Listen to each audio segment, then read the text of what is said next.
O tema de hoje, nesse vídeo, vou comentar um pouquinho sobre provações, tribulações, à luz da palavra de Deus. Hoje pela manhã, ouvi de um pastor uma frase de efeito que ele usa com seu filhinho de 4 anos quando ele vai disciplinar. Porque Deus também disciplina seus filhos. Deus disciplina quem ama, conforme Hebreus 12. E a frase foi o seguinte: quando a gente obedece, coisas boas acontecem. Quando a gente desobedece, coisas ruins acontecem também. Então, se Deus disciplina a seus filhos porque ama, muitas vezes, mesmo em obediência, nós vamos passar por tribulações. Se a gente olhar a história do povo bíblico, dos personagens da Bíblia, quantas lutas eles tiveram que passar, mesmo em obediência?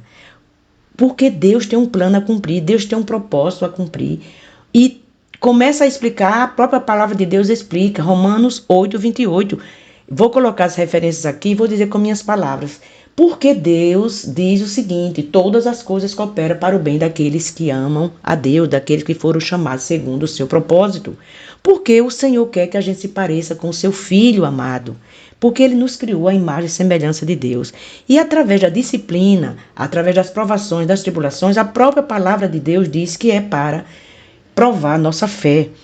Quando a gente vê o livro de Jó, quantas provações Jó passou. Jó era um homem justo.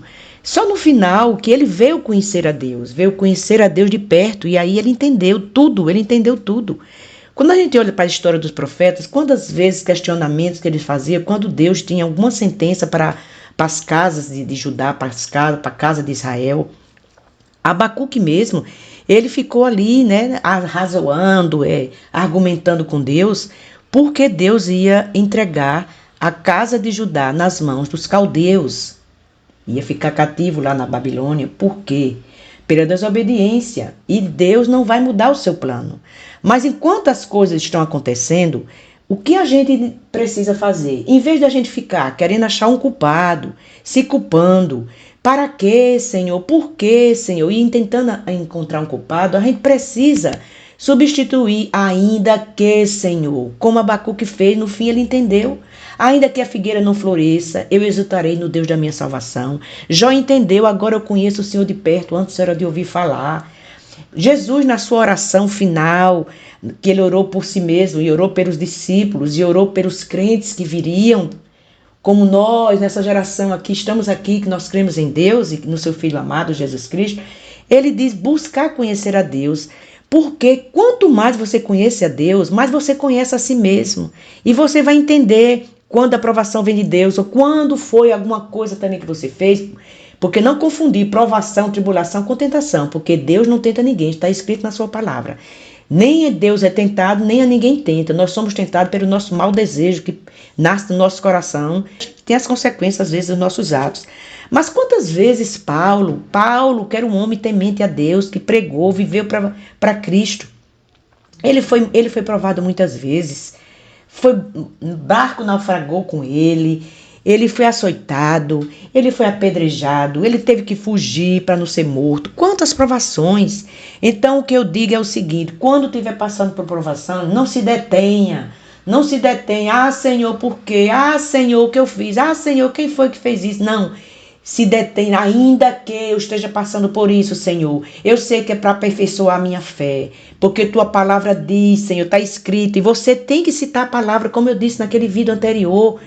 Quando a gente orar, cite orando a palavra de Deus. Porque Deus, Ele é fiel para cumprir o que Ele diz, o que está escrito. Ele não volta atrás nas suas palavras.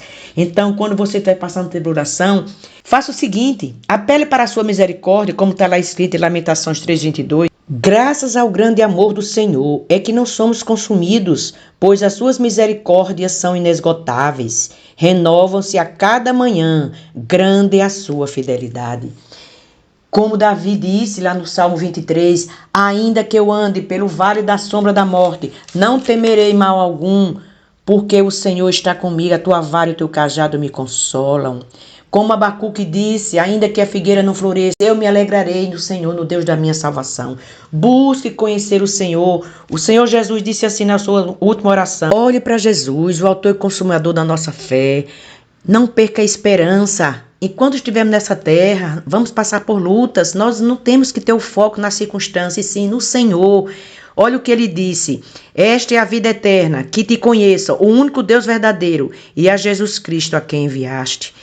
Então é isso, gente. Por hoje é só. Deus abençoe vocês. Vamos refletir. A palavra de Deus é inesgotável.